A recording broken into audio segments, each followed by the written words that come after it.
The International Association of Theater Critics has honored 8 critics, theoreticians, and practitioners for their outstanding contributions to shaping global understanding of theater across a wide range of cultural environments, politics, and aesthetics.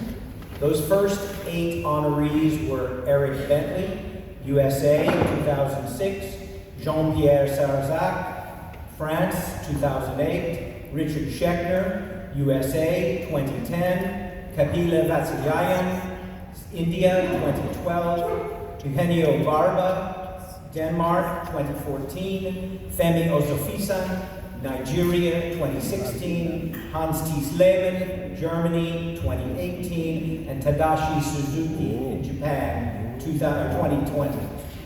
The 2024 Thalia Prize Committee included AICT IATC Vice President Irina Gogoberidze of Georgia and Pawit Mahasarinand from Thailand. The committee was chaired by Ivan Medenica of Serbia. Following a report by the Thalia Committee, the Executive Committee of AICT IATC voted unanimously last year to present the prize to Professor Dr. Erika Fischer-Lichte. Before we present the prize, we will hear from AICT IATC members who will share their thoughts on the impact of Professor Dr. Fischer-Lichte. Following these brief appreciations, I and the Director General and the Director will present the prize, and we will hear from Professor Dr. Fischer-Lichte. Please welcome to the microphone Thalia Chair Ivan Medenica of Serbia, who will be joined by Savas Patsalidis from Greece, Zhu Ning from China, and Manabu Noda from Japan.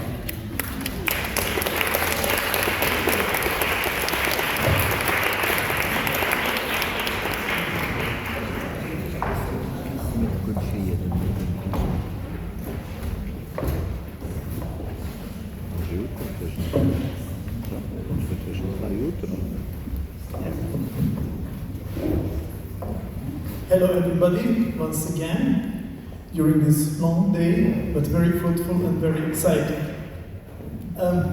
When conceiving this panel and knowing Erika, I thought that she would prefer not to listen to classical laudatio, but to hear reflections upon her work by colleagues of different generations and first of all, different cultures.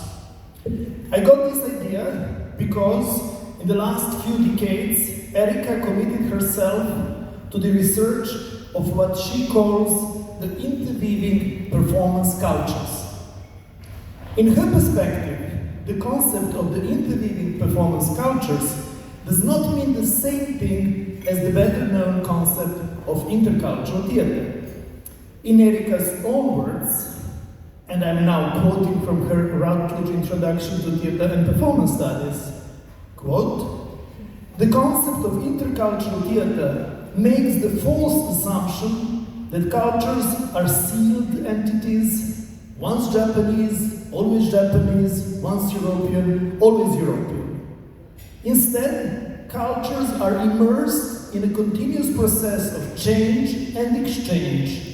It is often difficult to disentangle or distinguish what is one's own and what is foreign." End of quote. In other words, again by Erika Fischer-Lichte, in fact, developments within specific theater traditions were often prompted by confrontations with other cultures.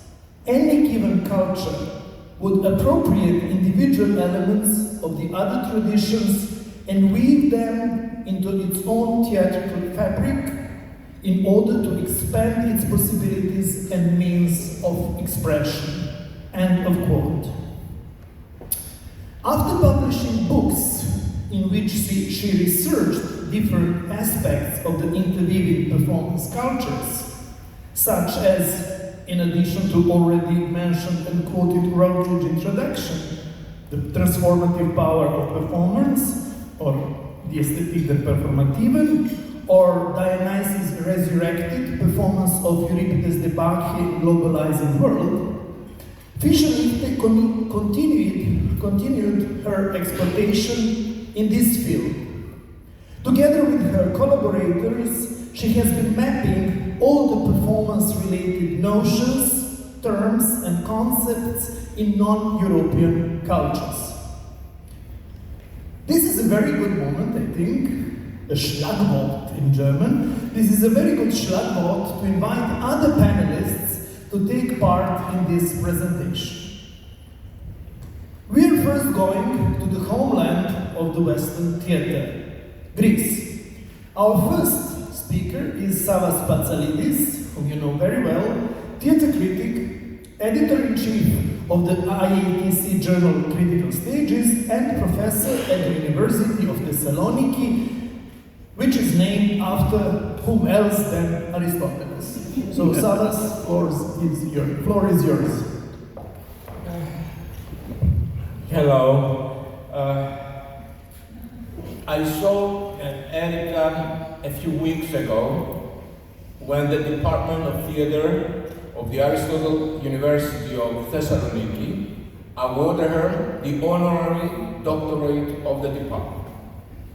The ceremony took place in the main ceremonial hall of the Faculty of Philosophy, where some 27 years ago we had organized an international conference with the suggested title, Displacing the Classics, a bold for its time deconstructive conference, where we invited Erika as a keynote speaker.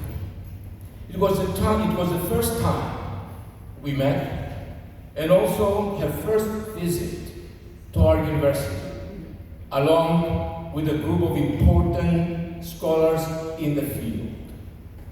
Although back then her writing and research interests were not directly related to the study of the classics and the problematics of their adaptation, as an organizing committee, we thought that her views on theatre performance and its theory could easily be applied to the body of ancient texts, and even more so at a time when there was an emerging body of scholars calling for new ways of approaching the classics.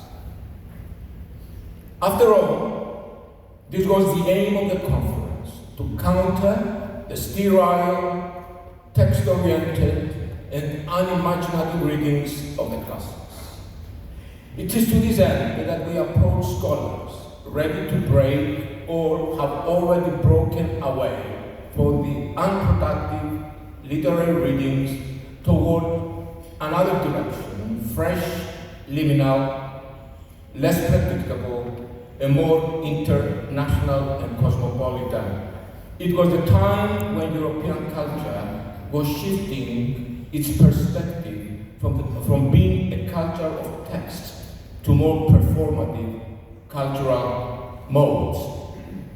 In this atmosphere of search, liminality, and revision, Erika's keynote address, called Invocation of the Dead, Festival of People's Theatre or Sacrifice, raised the basic question of the conference. Why stage the classics? Who needs them? Starting with the hypothesis that the European theatre is text-centric, Erika argued that every staging of classical works can only be treated as a kind of sacrifice. It is this sacrifice that creates space for something new to come to light. Sacrifice is a necessary act that allows space for the birth of performance. It allows space for the rehistoricization and re-territorialization of the original text so that it can communicate with a new reality, its needs, and its audience. In this sense, then, every new production of an old text, especially a classical text, even when it does not aim to do so, creates a new historicity, and a new space to accommodate this historicity. It discovers new aspects of the contemporary real, unleashes the possibility of a new interpretation of the world and of ourselves. Yet, Erika claims, no matter how one approaches the original text in a sacrificial or other way, it will never admit us into the paradise of an unmediated understanding. Our distance from the past, be it Greek, Elizabethan, Spanish, Japanese, whatever, cannot be bridged, Erika argues. Thus, the purpose of staging a classical play is to remind us or make us aware of this distance and also enable us to find ways of coping with this distance and perhaps include some fragments of it into our present theatre, into our contemporary culture. What Erika generally advocates concerning the staging of the classics is, on the one hand, the promotion of performative ways of dealing with them, as well as a new attitude towards the past. The staging of a tragic play, for example, will not necessarily be a renewal of our acquaintance with man's defeat, but a renewal of our ability to revisit our world. And this reviewing, this revisit, requires a reviewing and a revisit of the theatre and its potential. Any text, ancient or modern, will continue to exist as a living liminal body, betwixt and between, according to, as Turner coins the term, always in transit, always in a state of constant transformation, determined each time by different ideological, aesthetic, and sacrificial givens and pursuits, according to Erika. Which means that it will be constantly unpredictable, sacrificial, hence disobedient to predeterminations, Erika argues. To conclude, I could go on for hours discussing Erika's most impressive contribution to world theater, world aesthetics, and world criticism. However, I must conclude my brief commentary here saying that I am really happy that the International Critics Association has chosen to award this year's prize to Erika Fischer-Lichte, a theater scholar whose work has had a decisive influence on the development of contemporary theater theory criticism, as well as on the way in which theater works are approached and used. I want to wish Erika health and prosperity, and to continue with the same zeal, passion, and concern to offer what she has been doing all these years. Erika, the theater community owes you a very big thank you.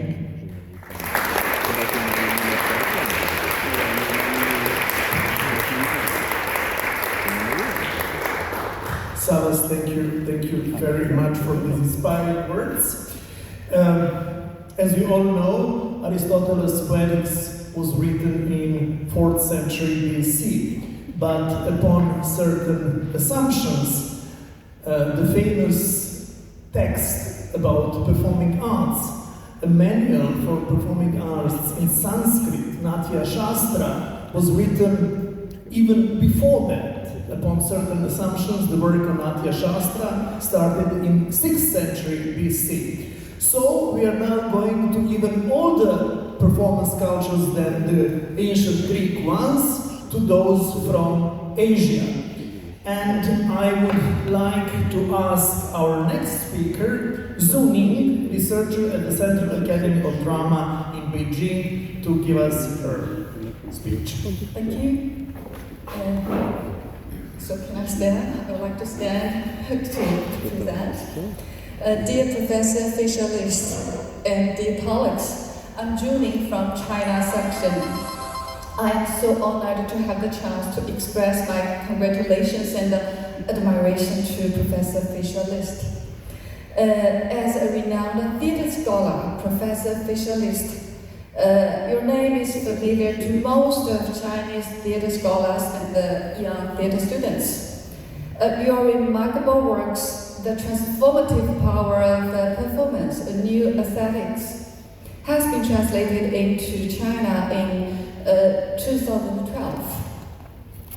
I have to say that the occurrence of your book was so in time, because around 2010, China began to suddenly find the great discrepancy on theater development between Western world and us, not only on productions but on theories and aesthetics. At that time, Professor Fischer-Lichte's book showed us an interesting and inspiring and creative way on how to re-understand the significance of the contemporary theater.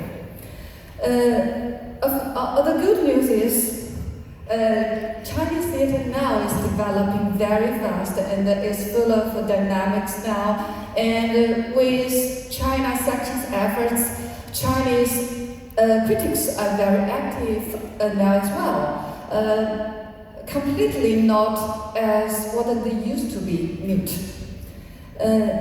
Now, as a professor in China Central Academy of Drama, one of the most important theater universities in China, I teach histories and theories of Western theater. During my teaching experience, I benefit a lot from your works.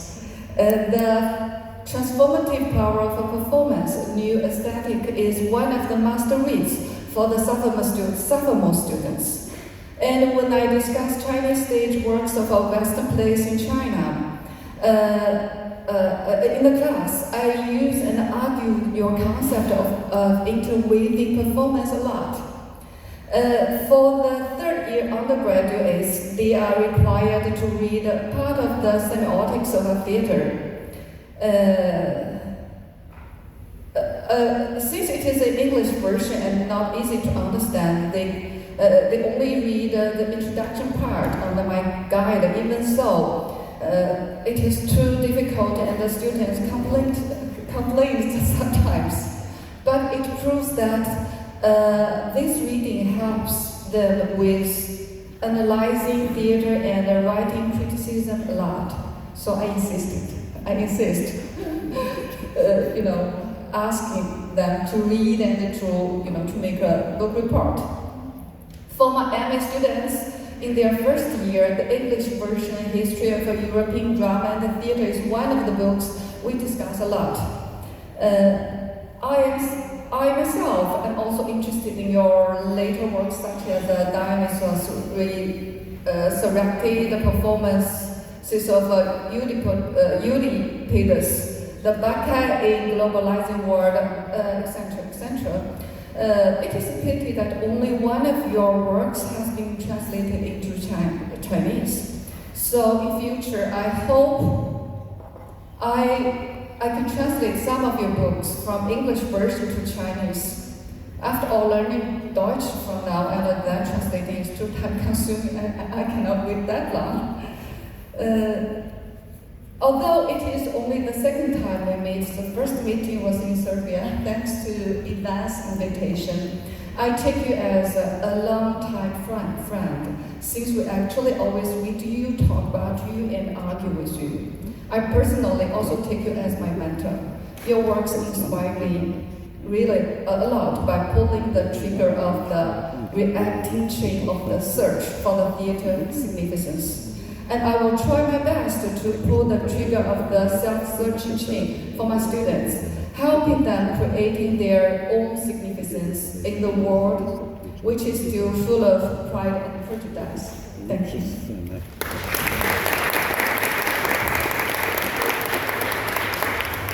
Thank you very much, Zuni. Our third speaker is Manabu Noda, theater critic and professor at the Meiji University, Tokyo. Manabu, please. Thank you, Ivan. So, let me show my appreciation of Erika Fischer-Lichte's tremendous academic achievement by drawing attention to what she quotes.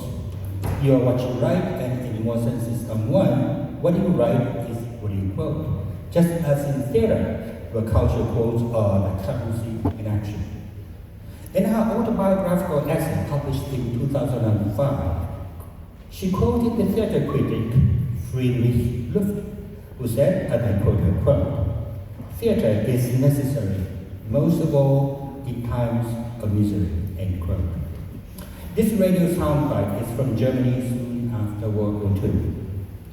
Theater companies which had come close to annihilation rapidly began to resume their activities. When the article was published, and only relatively speaking, it was a peaceful time, at least more so than now. Ironically, the soundbite may look more suitable for our post-pandemic times, when the world is stricken with wars and conflicts, and some key elections in the world may pose even tougher challenges to us. Now, after quoting Lüft's line, Fischer-Lichte says that in the four sectors of occupied Germany, urban or rural, and here the quote begins, everywhere actors, directors, and audiences would assemble in whatever places were available in order to let theatre happen, end quote. Theatre is not something to be taken for granted. We need to let it happen. Just as this quote, and of course in many other ways as well, Fischer-Lichte reminds us of the basics. I think the bottom line is that theatre is a dynamic mode of communication that takes place among people here and now. From this line, she developed a leisured man analysis of meaning production process in theatre, taking into account diverse cultural parameters.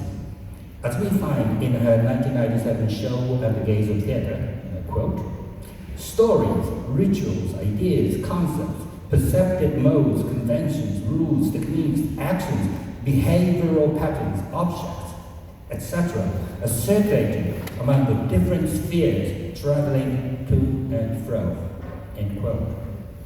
Theatre now begins to look like a market, where meaning production is a co-constructed process between the seer and the seen. While language and body are still central, theatre study is now clearly situated on the map of cultural and media studies. We're now talking about cultural transactions. Like any market, uncountable factors determine theatre. I can only gasp in awe at the manner she manages to historicize and theorize them in her writings, always smart and readable. Using semiotics that became part of our common academic parlance in the 1970s, she discusses intercultural theatre that characterized the 1980s, ranging from Minushkin to Brooke Wilson to Suzuki. When I was writing on Nina Goward's Shakespeare, I always put the show and the gaze of theatre within my hand's reach, along with Homi Bhabha, Patrice Pavis, and Rustum Barusha. Fischer-Lichte's argument always helped me, where my thoughts on Nina Goward nearly got bogged down in over-sensitized identity politics. Borrowing her line of argument, I was able to see how Nina Goward's foreign elements taken from medieval Japan served to estrange European audience through external decodification on one hand, and help them assign new meaning through internal decodification. And by internal, she means that inherent to the piece of the piece that is played. Fischer-Lichte says Nina Goward's Samurai Macbeth from ending up as a ready-made for transcultural consumption. In the same book, she draws a beautiful parallel between Benjamin's view on language and allegory. Its strongly post-Lapsarian view on representation may look tempting to our eyes, especially for those who would stress the ephemeral, deceptive, and post-truth nature of theatre. However, her reading of Benjamin is concluded by stressing that, and I quote, the phase of deconstruction and construction are to be considered necessary constituents, unquote. Scrap and build. Fischer-Lichte helps avoid the kind of cynicism that some writers would be tempted to affect. We must let theatre happen. Conversations at the Fischer-Lichte.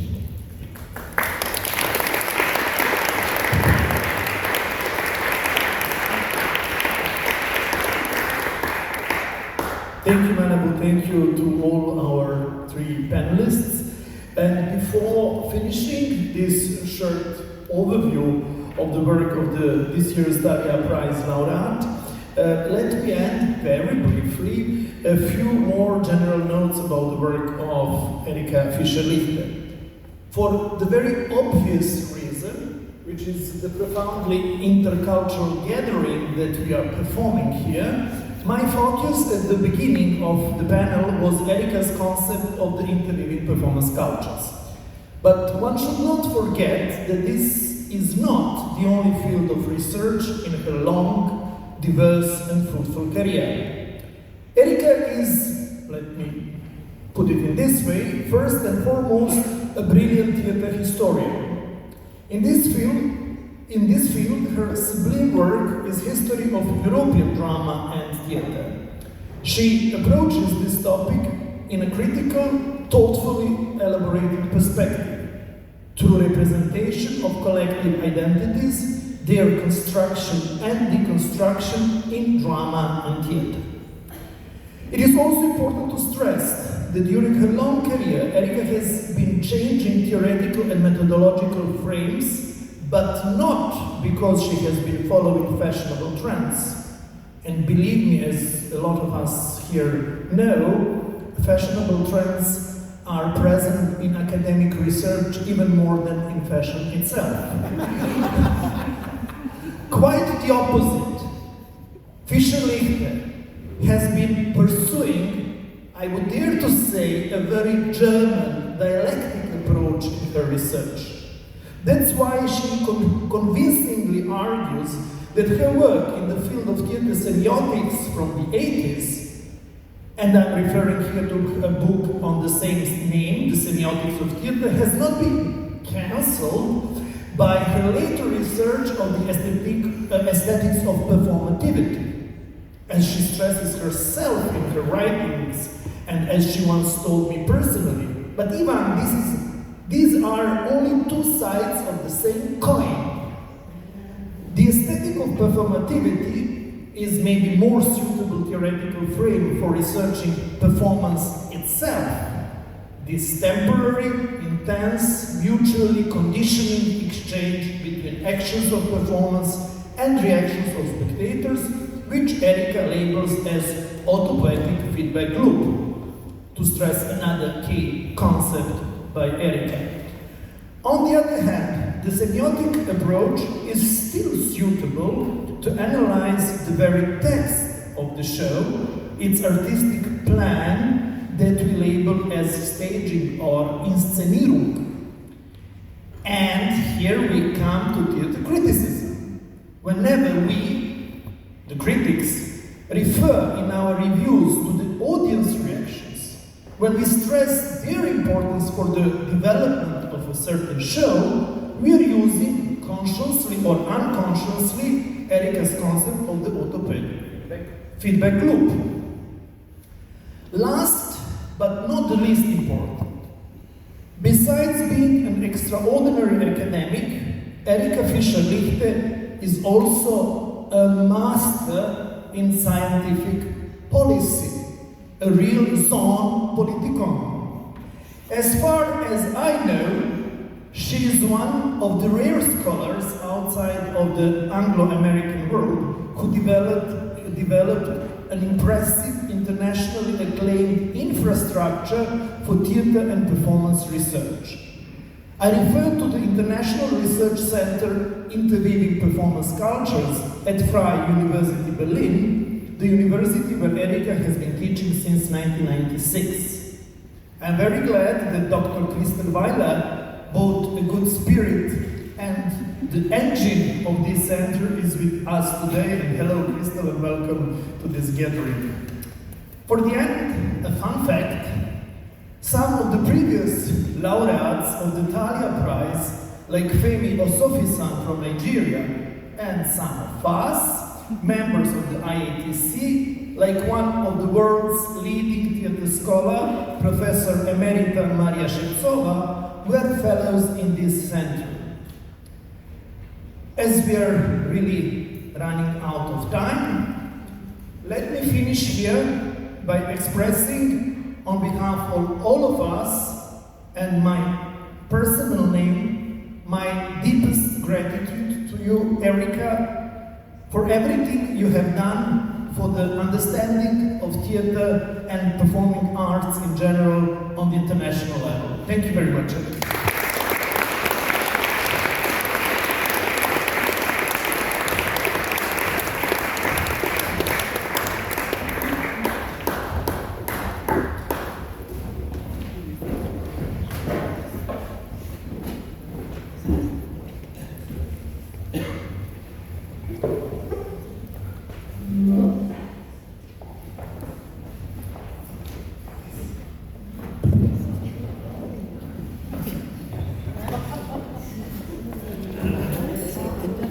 One more thing to jump today.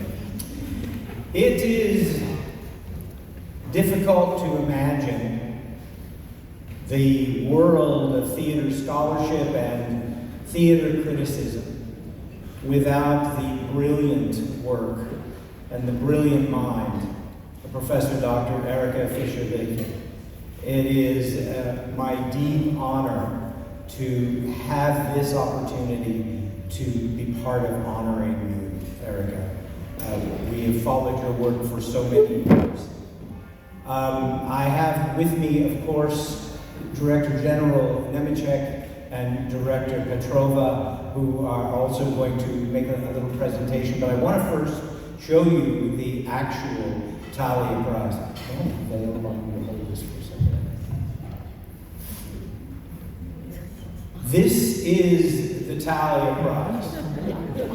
This is designed by Dragos Buhagiar in Romania. It is provided courtesy of our Romanian colleagues who have had it designed and provided to the association. We want to mention Ludmila Padanoliu, who makes sure that we get this every time that we need to present the Thalia Prize. And we're grateful to them for this. And we want to take this opportunity to ask Professor Dr. Erika Fischer-Lichte to come forward and to receive her laudation.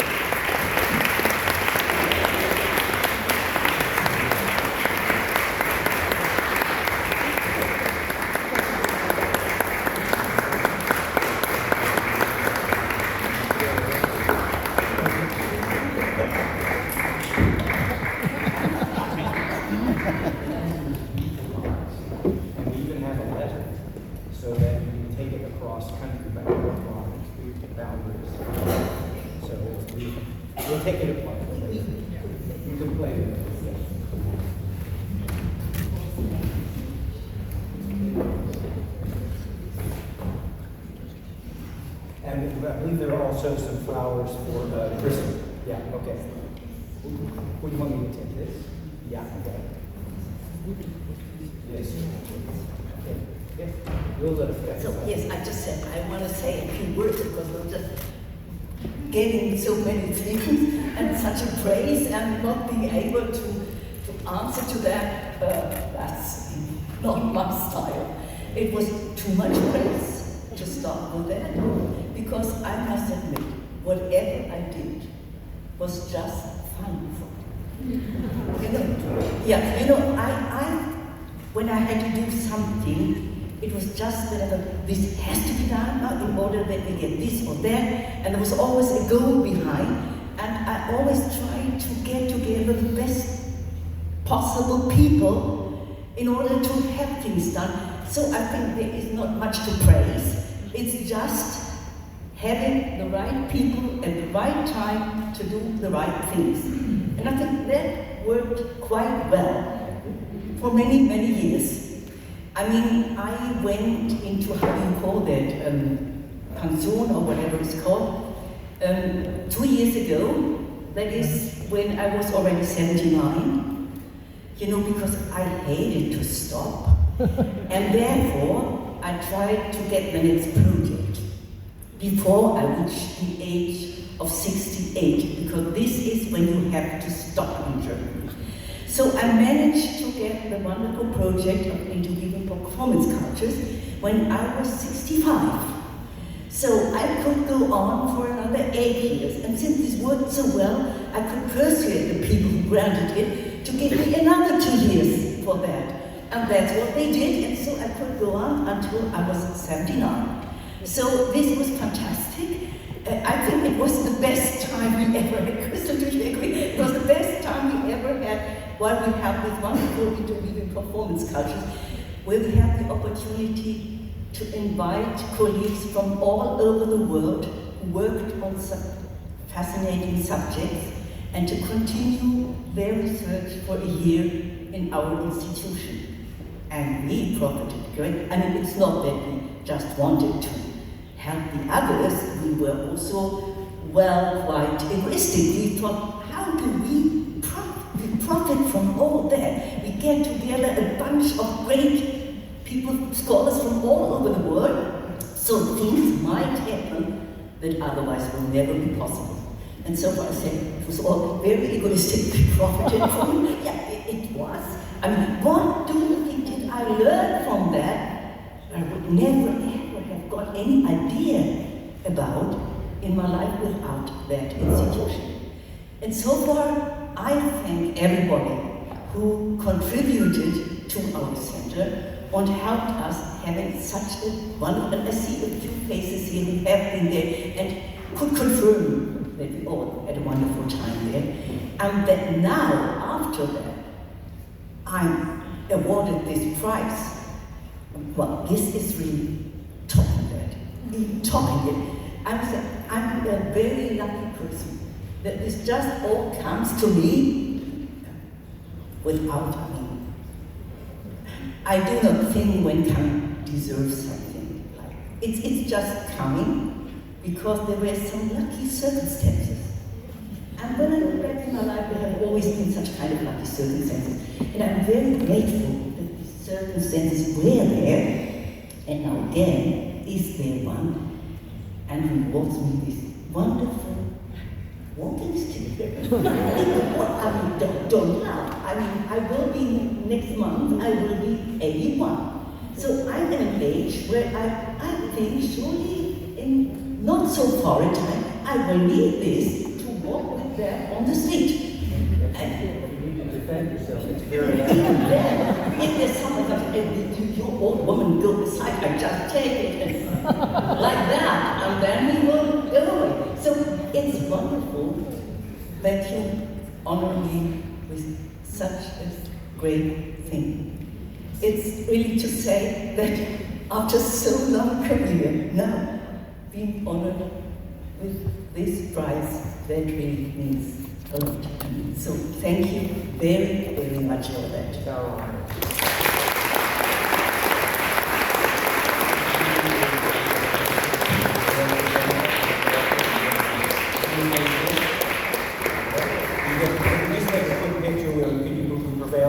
Come over here to the center, please. Director General and Director, and if we could just get here and come together and get a photograph here for a moment.